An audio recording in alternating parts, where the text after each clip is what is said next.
찬송가 526장 함께 찬송하시겠습니다.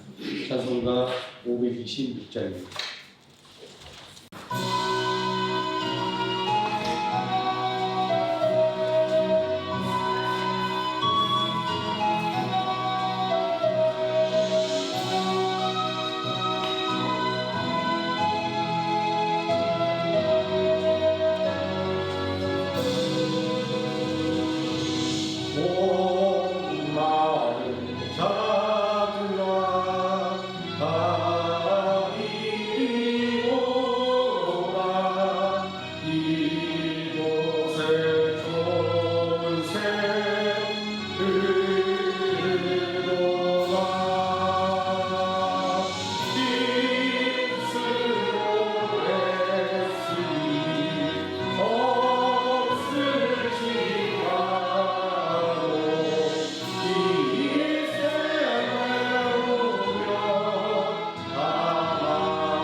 (527장) 찬송하시겠습니다.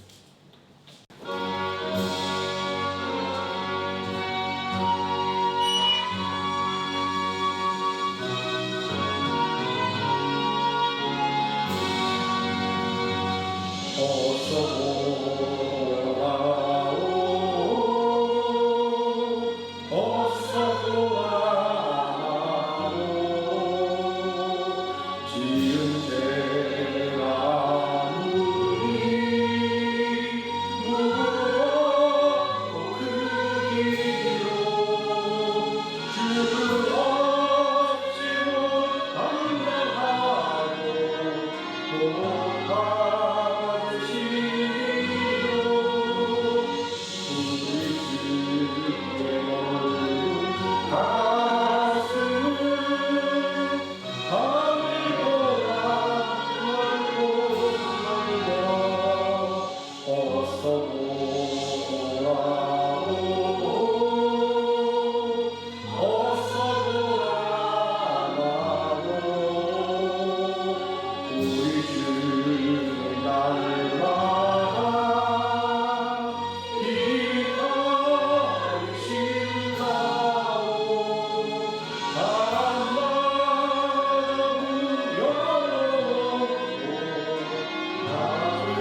528장 찬송하시겠습니다.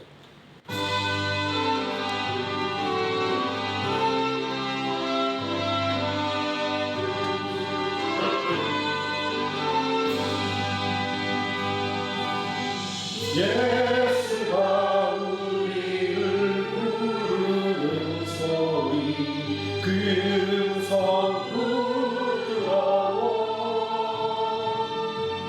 문 앞에 나와서 사명을 보여 우리를 기다리네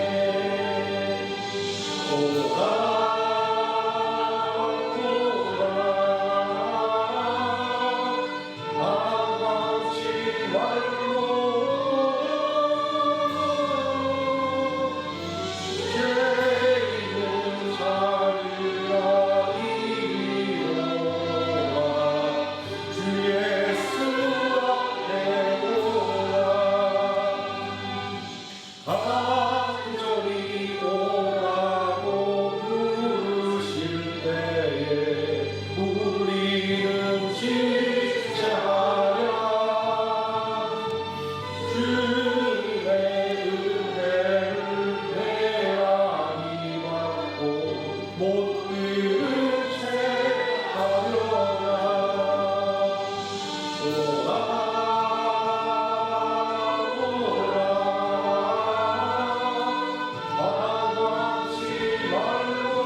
영원한 집이 있어 죄 많은 세상을 떠나게 될 때 영접해 주시겠네 오라 오라 만나지 말고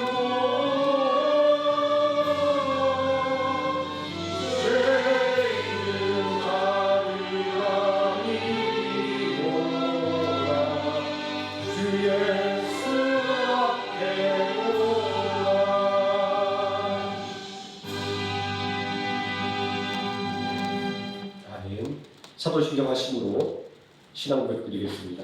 전능하사 천지를 만드신 하나님 아버지를 내가 믿사오며 그 외아들 주 예수 그리스도를 믿사오니 이는 성령으로 잉태하사 동정녀 마리아에게 나시고 본디오 빌라도에게 고난을 받으사 십자가에 못 박혀 죽으시고 장사한 지 사흘 만에 죽은 자 가운데서 다시 살아나시며 하늘에 오르사 전능하신 하나님 우편에 앉아 계시다가 저리로서 산자와 죽은 자를 심판하러 오시리라. 성령을 믿사오며 거룩한 공예와 성도가 성립하는 것과 죄를 사하여 주시는 것과 우리가 사는 것과 영원히 사는 것을 믿사옵나이다. 아멘. 찬송가 79장 함께 찬송하시겠습니다.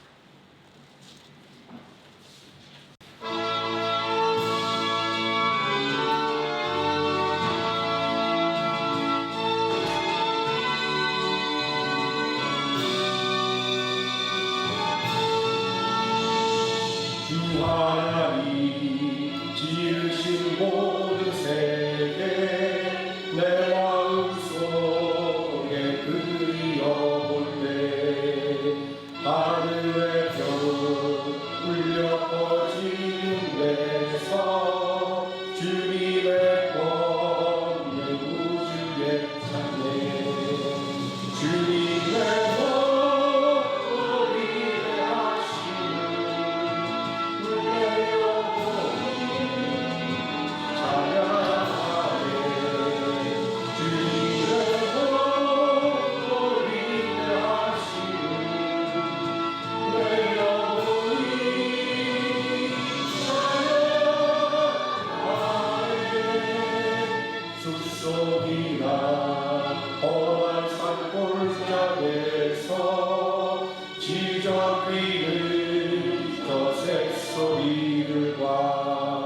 고요하게 흐르는 시냇 물을 주님의 솜씨 노래하노라.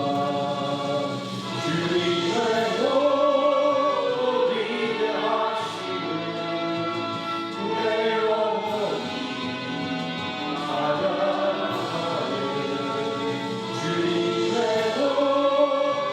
위대하심을 내 영혼이 찬양하네. 주 하나님 독생자 아낌없이 우리를 위해 보내주셨네. 십자가에 피 흘려 죽으신 주 내 모든 죄에서 주님의 위대하심을 내 영혼이 찬양하네. 주님의 위대하심을 내 영혼이 찬양하네. 내 주 예수 세상에 다시 올 때 저 천국으로 나 인도하리. 낙연 소리 엎드려 경배하며 영원히 주를 찬양하리라. 주님의 위대하심을 내 영혼이 찬양하네. 주님의 위대하심을 내 영혼이 찬양하네. 아멘. 이 시간 함께 은혜받은 하나님의 말씀 베드로전서 5장에서 함께 보도록 하겠습니다. 베드로전서 5장 6절에서 11절까지 말씀입니다. 제가 먼저 한 절 읽고 우리 성도들 한 절씩 교독하시고 마지막 11절 함께 읽습니다. 그러므로 하나님의 능하신 손 아래에서 겸손하라. 때가 되면 너희를 높이시리라.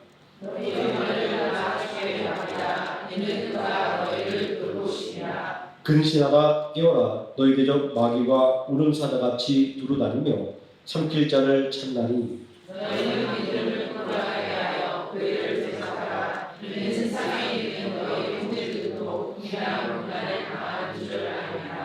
모든 은혜의 하나님 곧 그리스도 안에서 너희를 부르사 자기의 영원한 영광에 들어가게 하신 이가 잠깐 고난을 당한 너희를 친히 온전하게 하시며 굳건하게 하시며 강하게 하시며 서를 견고하게 하시리라. 권능이 세세 우국하고 그에게 있을지어다. 아멘. 찬송가 543장 찬송하시겠습니다.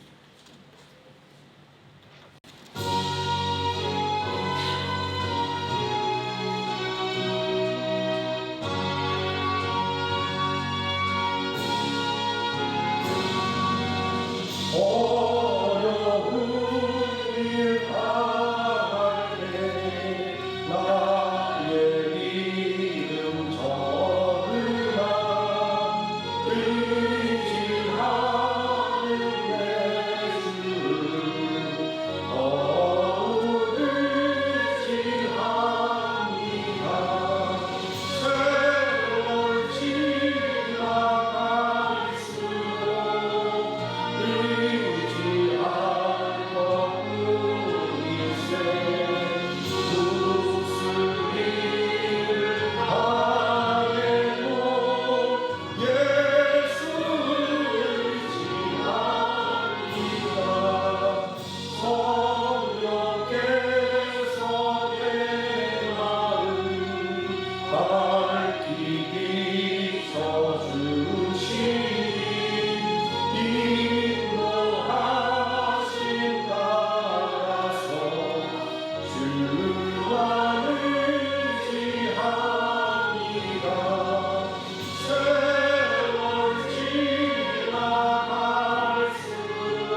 오늘 시간 말씀의 일을 위해서 함께 기도하도록 하겠습니다. 사랑과 은혜가 풍성하신 아버지 하나님, 오늘도 귀한 예배의 자리로, 말씀의 자리로 우리를 이끌으심을 감사드립니다. 온전히 하나님의 은혜 속에서 살아가기를 원하며 하나님 말씀으로 생을 얻기를 원하는 이 시간, 하나님 우리와 함께 해주시고 우리 안에 성령으로 충만하게 채우사 오늘 이 시간 은혜의 시간, 능력의 시간이 되게 하여 주시기를 원합니다. 아버지 하나님, 원수막이 조금도 틈타지 못하도록 지켜 보호해 주시고 강단의 파수꾼을 세우셔서 온전히 하나님의 말씀만, 하나님의 뜻만 온전히 전달되게 해 주시고 우리 모든 성도들의 귀와 마음을 온전히 보호하사 능력 있는 하나님의 말씀, 은혜 있는 하나님의 말씀만 아멘으로 받을 수 있게 하여 주시기를 원합니다. 오늘 이 시간 하나님께서 온전히 지켜주시기를 원하고 하나님께서 영광 받으시기를 원하며 우리를 원하신 예수님 이름으로 기도드립니다. 아멘. 오늘 공독한 하나님의 말씀, 염려를 주께 맡기라 라는 제목으로 하나님의 말씀의 은혜를 나누고자 합니다. 고난받는 교회를 향해서 사도 베드로는 너희 염려를 다 주께 맡기라 권면하고 있습니다. 저는 이 말씀 속에서 수고하고 무거운 짐진 자들아 다 내게로 오라 내가 너희를 쉬게 하리라 라는 예수님의 말씀이 떠올랐습니다. 왜냐하면 우리가 맡긴다라고 하는 것은 책임을 지운다라는 뜻이기 때문입니다. 우리가 예수님에게, 하나님에게, 성령님에게 감히 이거를 해달라고 책임을 맡긴다라는 것 굉장히 불경스러울 수도 있지만 우리가 하는 말이 아니라 성경에서 하나님께서 성령을 통해 우리에게 이렇게 하라고 주시는 말씀입니다. 하나님께 담당하는 책임을 맡겨라. 예수님에게 담당하는 책임을 맡겨라.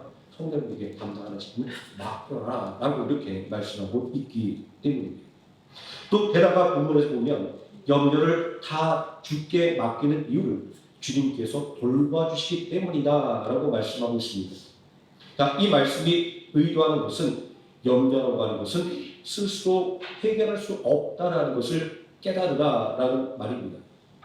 실제로 우리는 신앙생활 속에서 우리가 가지고 있는 수많은 염려들이 내 힘으로 해결할 수 없고 내 지혜로 풀 수 없다라는 것들을 우리는 계속해서 느끼지 않습니까? 사전적으로 염려라는 단어를 찾아보면 여러 가지로 마음을 쓰며 걱정하다입니다. 또 걱정이라는 말이 또 궁금하더라고요. 찾아보니까 어떤 일이 잘못될까 불안하며 속을 태운다라는 의미입니다. 또 그러면 걱정에 단짝 책임, 근심의 뜻을 찾아보지 않을 수가 없습니다. 찾아봤더니 해결하지 않은 일 때문에 속을 태우거나 우울해하다라는 뜻입니다. 이런 문제 속에서 염려가 할 수 있는 것이 아무것도 없다라는 것들을 우리는 쉽게 알아챌 수가 있습니다. 속을 까맣게 태우는 것 외에는 염려에서 우리가 할 수 있는 것이 없습니다. 그렇기 때문에 예수님은 누가 너희 중에 염려함으로 그 길을 한 자나 더 할 수가 있느냐라고 염려의 무용성을 말씀하셨고 또 세상도 이런 염려가 쓸데없는 생각이라는 데 동의하면서 이렇게 말합니다. 걱정에서 걱정이 사라지면 걱정이 없겠네 라고 말입니다.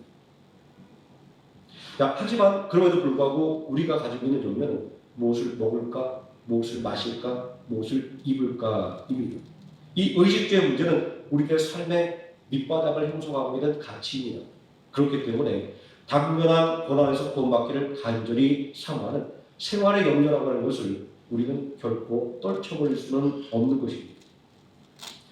하지만 이러한 염려는 전통적으로 교회 안에서 아주 세속적인 것으로 그리고 불신앙적인 것으로 간주되어 왔습니다. 그래서 우리는 염려가 끊이지 않을 때, 염려를 떨어보지 못할 때 때로는 죄의식을 느끼기도 하는 이유가 바로 여기에 있습니다.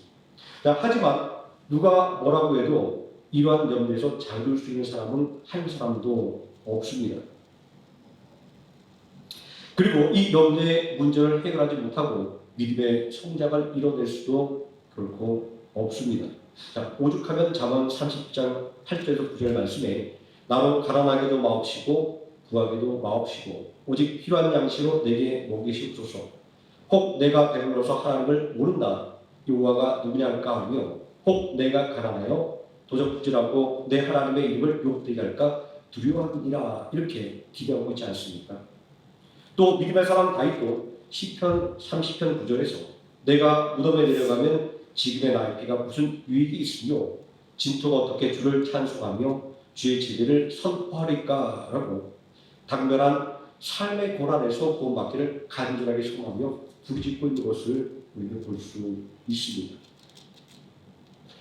오늘 우리가 염두하는 것들, 이 모든 것들은 우리의 기도의 제목 속에 고스란히 드러나 있습니다. 기도의 힘을 빌어서 우리의 염려를 토로하는 것, 바로 이것이 우리가 가지고 있는 본성입니다. 세상에 어떤 사람이 이런 염려 없이 살 수 있고 또 이런 염려에서 자유로울 수가 있을까요? 어떤 분들은, 목회자들은 염려가 없을 것이다 라고 생각합니다. 아유, 목사님 직장에서 얼마나 힘든지 아세요? 사업하면 얼마나 힘든지 아세요? 라고 아마 말하시는 분도 있습니다. 하지만 목회자에게는 목회자의 마음을 애통하게 만드는 또 염려가 있습니다. 이처럼 염려라고 하는 것은 누구라도 피해갈 수 있는 인간의 본성입니다. 자, 그런데 목회자에게는 염려가 있음에도 불구하고 염려에 지지하는 이유가 있습니다. 제가 그 이유는 오늘 말씀의 마지막 결론에서 말씀을 드리겠습니다. 자, 그런데 우리가 어쩔 수 없이 할 수밖에 없는 이 염려를 예수님은 왜 부정적으로 평가하는 것일까요? 그리고 성경은 염려를 버려야 하는 것으로 규정하고 있을까요? 그것은 염려라고 하는 것이 단순하게 무엇을 먹을까, 무엇을 마실까, 무엇을 입을까라고 하는 우리의 의식적인 문제에 국한된 것이 아니기 때문입니다. 예수님은 염려에 대한 교훈을 주실 때에 염려에 대한 교훈은 하나님과 재물을 겸하여 섬기지 못한다는 말씀의 뒤를 따라 나오고 있는 것을 볼 수 있습니다. 한 사람이 두 주인을 섬기지 못할 것이니 혹 이를 미워하고 저를 사랑하거나 혹 이를 중히 여기고 저를 경히 여기리라. 너희가 하나님과 재물을 겸하여 섬기지 못하리라. 그리고 염려에 대한 교훈의 말미에서 먼저 그 나라와 그 일을 구하라 라는 교훈으로 마무리하고 있습니다.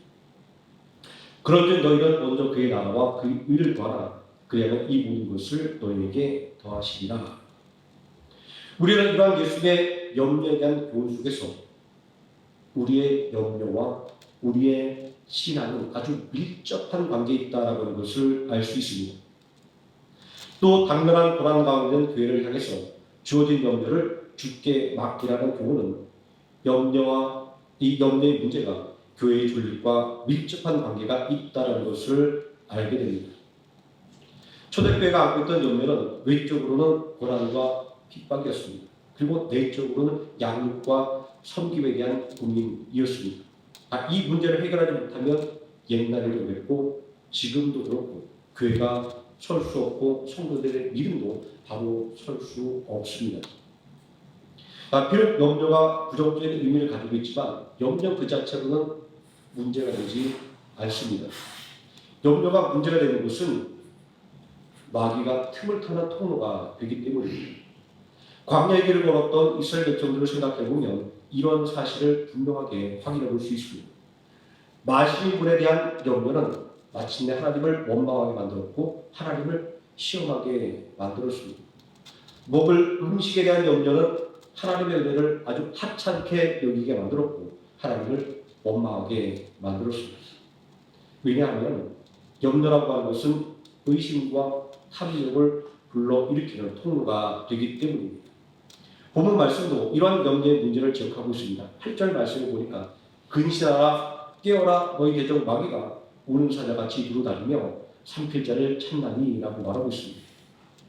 염려 자체가 문제는 아니지만 염려에는 마귀가 틈을 탈 수 있기 때문에 염려를 주님께 맡겨라 이렇게 성경이 권면의 말씀을 주고 있는 것입니다.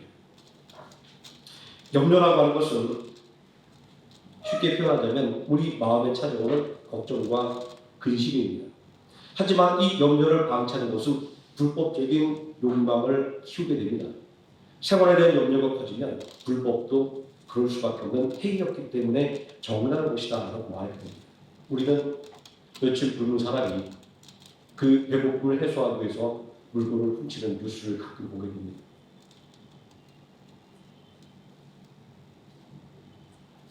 우리 염려가 우리로 하여금 어쨌거나 죄악의 현장으로 달려가게 만든다는 것을 우리는 그러한 삶의 어려운 모습 속에서 또 확인하게 됩니다.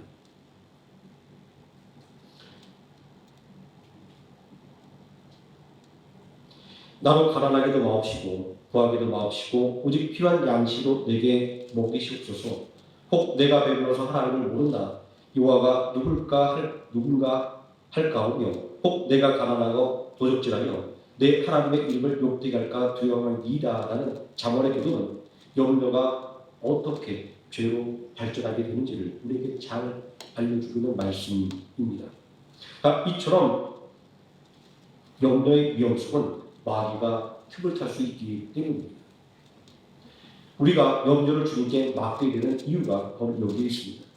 에베소서 4장 26절 27절 말씀도 분을 내어도 죄를 짓지 말며 해가 지도록 불을 뿜지 말고 마귀에게 틈을 주지 말라 이렇게 권면하고 있습니다. 화를 내는 것은 그 자체로 결코 잘못이 아닙니다. 우리가 화를 낼 때도 있고 또 때로는 아마 부부 사이에 이웃과 친구 사이에 아마 이런 걸 경험할 수가 있을 겁니다. 때로는 화를 잘 내는 것도 그 사이가 아주 부드럽게 그리고 더 좋아지게 만드는 하나의 유난적인 역할을 하는 것을 우리가 경험하지 않습니까?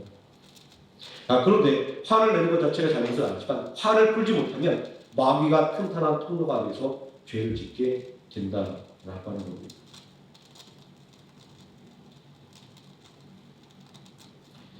아무것도 아닌 말이 주고받다 보면 점점 커지게 되고 나중에는 걷잡을 수 없는 말로 변질되는 것을 우리는 경험하지 않습니까? 아마 부부 사이에 이런 일이 가장 빈번하게 일어난 것 같습니다. 아무 생각 없이 던진 말이 나중에 큰 상처로 돌아오는 이런 일들 말입니다.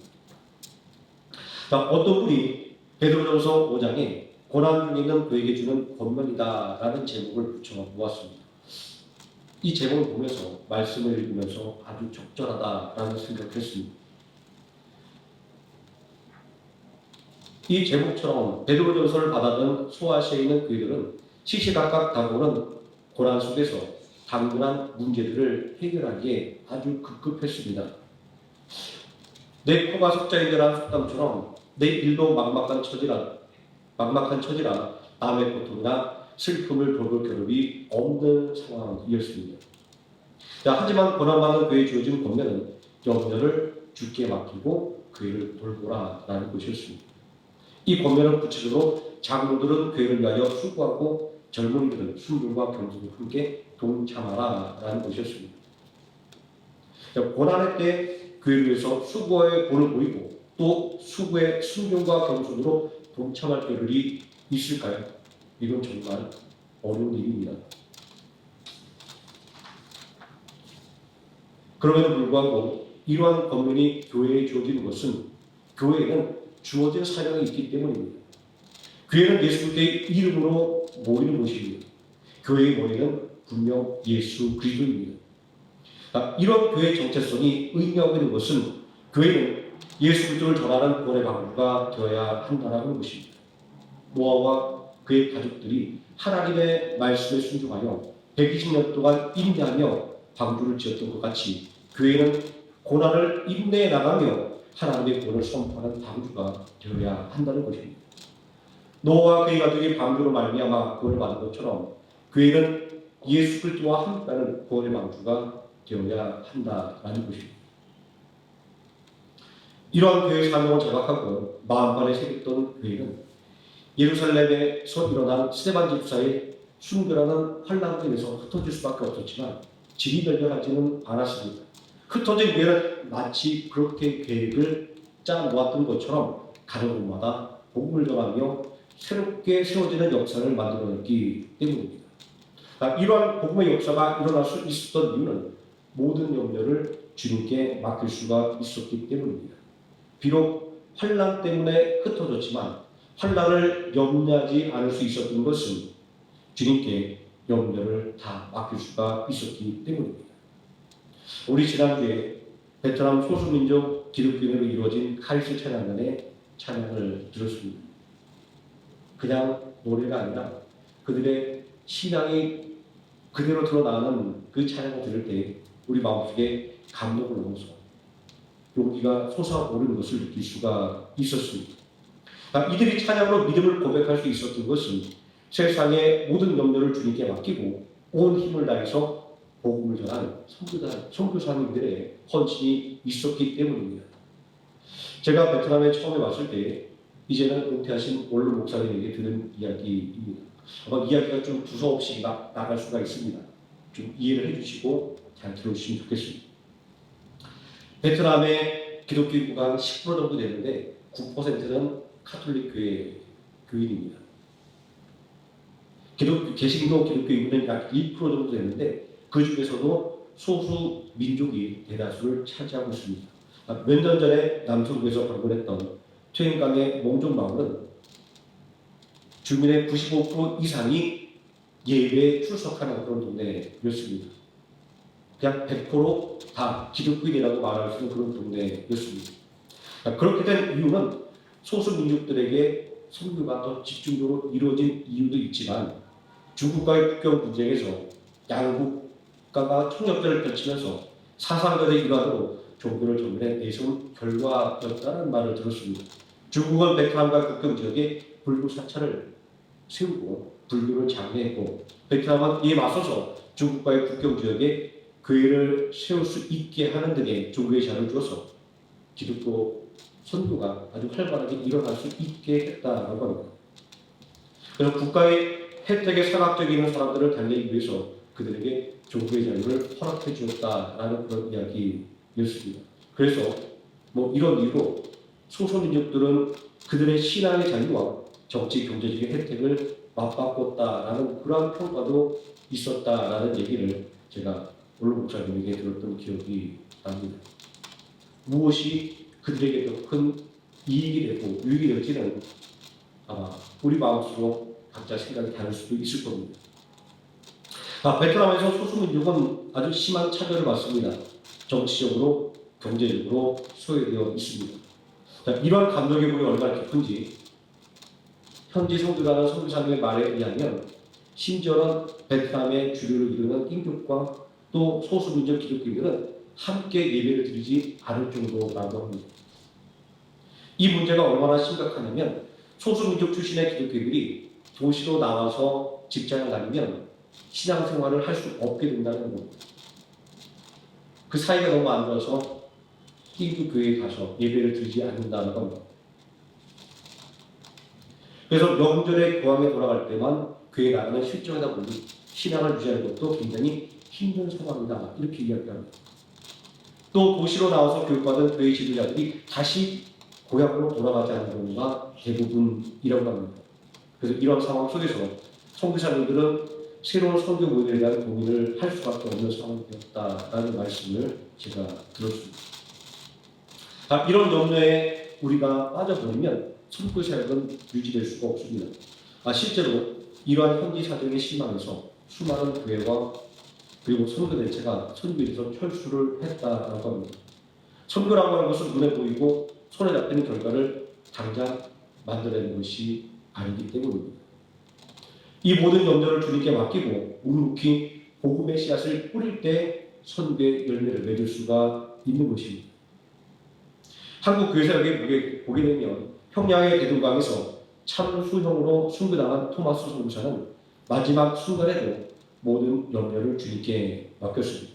그는 자신의 주변의 사람들에게 성경을 나눠주면서 죽음을 맞이했다라고 합니다. 누가 죽음 앞에서 두려움과 공포가 없을 수 있겠습니까? 모든 염려를 주님께 맡겼기에 할 수 있는 행동이었던 것입니다. 하지만 그의 죽음은 결코 헛되지 않았습니다. 토마스 선교사에게 성경을 받아든 이들은 회심하고 예수를 구주로 영접했고 심지어 토마스 선교사를 참수형을 집행했던 병사 박충건이라고 하는 분은 그때 받은 성경을 읽고 회심하고 예수님을 구주로 영접하게 되었기 때문입니다. 호주의 데비스 선교사는 선교지 조선에서 사역을 시작해보지 못한 채 병으로 죽고 말았습니다. 그의 죽음은 너무나도 험한 것이었습니다. 하지만 자신의 죽음 앞에서 모든 염려를 주님께 맡기고 호주 선교에 보낸 조선 선교를 호소하는 그의 편지는 수많은 호주의 선교사들이 조선을 향하는 계기가 되었습니다. 코로나 기간 동안 우리는 어느새 염려에 우리들의 모든 마음을 빼앗겨버리고 말았습니다. 그럴 수밖에 없어 라는 합리화를 마음속에 새기며 살았습니다. 저에게 좀 가장 크게 반성하는 부분이 바로 이 부분입니다. 코로나 때문에 어쩔 수 없었어 라고 말입니다. 그렇게 나태해진 것이 우리의 마음이 교회와 멀어졌고 또 예배와 멀어졌습니다. 전도는 더더욱 생각할 수도 없게 되었습니다. 무엇을 먹을까? 그리고 무엇을 마실까? 무엇을 입을까라고 하는 염려에 우리의 마음을 다 빼앗겨버렸기 때문입니다. 마귀는 언제나 이런 염려를 통해서 역사합니다. 우리의 마음을 빼앗고 지배하는 것으로 말입니다. 자, 그렇게 예수님은 하나님보다 더 살아가는 것은 우상숭배를 하는 것이다 라고까지 아주 강력하게 말씀하셨던 것입니다. 이런 상황을 생각해 볼 때 우리가 가지고 있는 염려를 주님께 맡기는 행동이야말로 마귀를 대적하는 행동인 것입니다. 그렇게 야고보서 4장 7절 말씀도 그런즉 너희는 하나님께 복종할지어다 마귀를 대적하라 그러면 너희를 피하리라 라고 말씀하고 있습니다. 하나님의 일과 영적인 싸움이라고 하는 것은 그렇게 복잡하지도 않고 그렇게 어렵지도 않습니다. 나의 모든 염려를 주님께 맡기는 아주 간단한 행동을 통해서 시작되는 것이기 때문입니다. 마귀가 우는 사자와 같이 교회를 노리는 이유는 교회는 구원의 방주이기 때문입니다. 마귀가 우는 사자와 같이 성도들을 노리고 있는 이유는 성도가 예수 그리스도를 믿는 믿음의 사람들이기 때문입니다. 조국교회과 칼빈은 사탄의 관역은 우리의 믿음이다라고 말하고 있습니다. 만약 사탄이 우리의 믿음을 탈취한다면 우리는 배교자가 되고 말 것이고 사탄이 우리의 영혼을 파멸시키면 그의 목표가 달성되는 것임을 잘 알고 있습니다. 그러므로 마귀는 우리의 믿음을 파괴하려고 핍박하며 세상의 주권자로 군림하는 것입니다. 그러므로 믿음으로 굳게 서서 이런 시험과 유혹을 물리쳐야만 한다라고 우리에게 권면의 말씀을 주고 있습니다. 하나님의 일은 거창한 것이 아닙니다. 하나님의 일은 아주 작은 것부터 시작합니다. 모든 염려를 우리 주님께 맡기는 것부터 말입니다. 교회를 가까이 하는 것, 예배와 친숙해지는 것, 바로 이것이 우리의 염려를 하나님께 그리고 우리 주님께 맡기는 일입니다. 전도도 다를 바가 없습니다. 특히 한국에서 제가 느끼는 것은 전도라고 하는 것은 우리 교회가 어디에 위치하고 있다고 하는 것을 사람들에게 알리는 행위입니다. 또 우리 교회는 어떠한 교회라고 사람들에게 알리는 것이 바로 전도입니다. 자, 전도에 대해서 말씀하고는 로마서 10장 13절 말씀도 이렇게 말합니다. 그런즉 그들이 믿지 아니하는 일을 어찌 부르리요 듣지도 못하는 일을 어찌 믿으리요 전파한 자 없이 들으리요 라고 말씀하고 있습니다. 자, 우리는 복음의 열매가 어떻게 맺힐지를 걱정하지 말고 일단 복음의 씨를 뿌려야 되는 것입니다. 하나님의 일은 제가 요즘에 가장 감명 있게 느끼고 있는 이야기지만 선포하는 것입니다. 내 힘과 능력을 의지해서 할 수 있을까를 이야기하는 것이 아니라 전능하신 하나님의 능력을 의지하고 하나님의 이름으로 우리 주님의 이름으로 성령님의 이름으로 선포하는 것이 우리들의 믿음에 필요하다는 것들을 계속해서 깨닫게 됩니다. 우리의 염려를 주님께 맡긴다고 하는 것은 어떤 것일까요? 사실 우리는 염려를 주님께 맡긴다고 말하지만 내 염려를 부둥켜 안고 살아가지 않습니까? 이솝 유아의 주인공 이솝이 노예였을 때의 이야기입니다. 주인과 함께 먼 길을 가게 되었는데 어른들이 다들 가벼운 짐을 차려서 지고는 어린 이솝에게는 제일 무거운 보따리를 맡겼습니다. 그 보따리는 일행들이 목적지까지 갈 때까지 먹을 양식이 들어있었습니다. 자, 그런데 제일 무거운 이 짐을 짊어진 이솝의 얼굴에는 조그마한 불평의 표정으로 찾아볼 수 없었습니다. 며칠이 지나고 이솝이 불평하지 않고 오히려 환하게 우는 것을 본 주인은 이상하게 여겨서 이솝을 불렀습니다. 얘야, 내가 보니까 어른들이 너한테 제일 무거운 짐을 지게 했는데 억울하지 않니? 화나지 않니? 그러자 이솝은 이렇게 대답을 했다고 합니다. 아닙니다. 저는 식량 보따리를 지고 가는 것에 만족합니다. 어이가 없어진 주인은 그 이유를 물었습니다. 아니, 그 무거운 짐을 지고 그렇게 좋다고 말할 수 있는 이유가 무엇이냐고 말입니다. 그러자 이솝은 이렇게 얘기합니다. 지금이야 양식을 지고 가는 제 짐이 제일 무겁지만 식사를 할 때마다 제 짐의 무게는 점점 줄어들고 있습니다.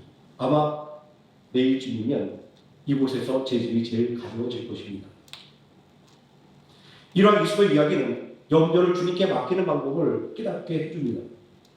무거운 양식 보따리의 무게를 줄이는 방법은 식사 때마다 양식을 꺼내놓는 것입니다.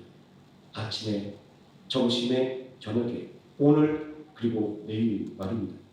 이렇게 한 끼 한 끼 먹다 보면 어느새 무거운 양식 보따리는 가벼워지고 마를 것입니다. 우리 염려도 마찬가지입니다. 예배 때마다 주님 앞에 내려놓는 것입니다. 비록 예배가 끝나고 집으로 돌아갈 때 다시 즐거워지고 가는 날이 있더라도 말입니다. 기도할 때마다 주님 앞에 내려놓는 것입니다. 비록 기도가 끝나면 다시 즐거워지는 날이 있더라도 말입니다. 이렇게 주님 앞에 염려를 내려놓다 보면 어느새 훌쩍 줄어들어 있는 염려를 발견하게 됩니다.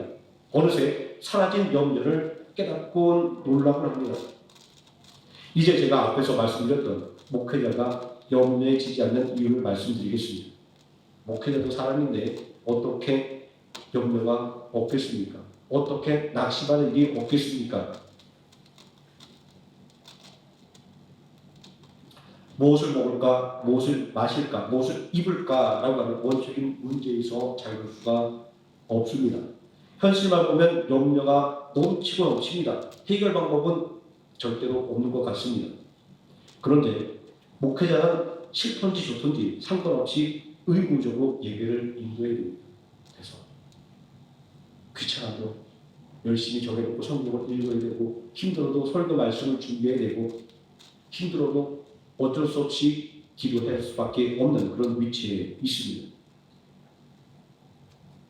자, 그런데 이렇게 의무적으로 억지로 하는 이러한 예배와 기도와 그리고 말씀의 준비 같지만 그러나 이런 것들을 통해서 염려의 크기가 점점 줄어드는 것을 경험합니다. 빌립보서 4장 6절 7절 말씀은 아무것도 염려하지 말고 다만 모든 일에 기도와 간구로 너희 구할 것을 감사함으로 하나님께 하리라. 그리하면 모든 지각에 뛰어난 하나님의 평강이 그리스도 예수 안에서 너희 마음과 생각을 지키시리라 라고 말씀하고 있습니다. 비록 부족하고 연약한 목회자라 할지라도 염려에 지지 않을 수 있는 이유는 언제나 하나님께서 주신 그 의무대로 말씀을 읽고 기도하고 또 예배를 준비하는 이런 일련의 일들을 통해서입니다. 우리 부모님들이 어린 자녀들에게 자주 하는 말이 있습니다.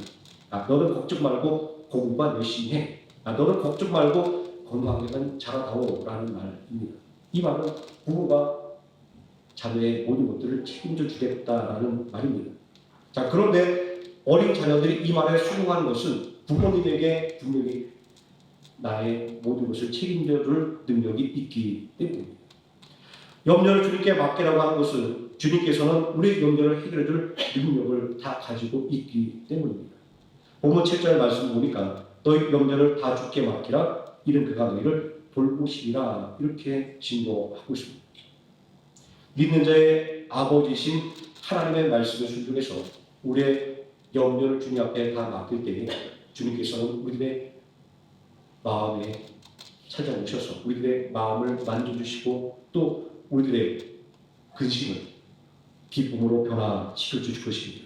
온전히 하나님을 의지하고 또 예수님을 의지하고 성령님을 의지하여 나의 모든 염려를 온전히 하나님 앞에 내려놓는 하루의 생명학교의 성도님 되시기를 예수님의 이름으로 축원드립니다. 아멘.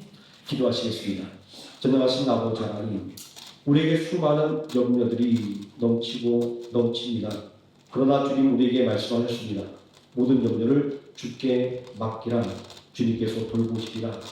오늘의 하나님의 말씀을 우리가 의지하고 전능하신 하나님 앞에 우리들의 모든 문제를 내어놓기를 원합니다. 맡기기를 원합니다. 하나님 책임져 주시옵소서.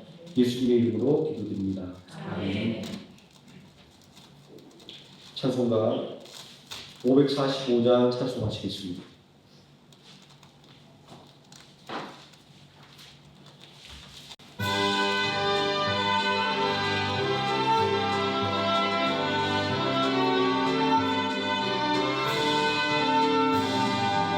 이 눈에 아무 증거 아니 되려고 믿음만을 가지고 손을 벌며 이 귀에 아무 소리 아니 들려고 하나님의 약속 위에 서리라 걸어가세 믿음 위에 서서 나가세 의심 버리고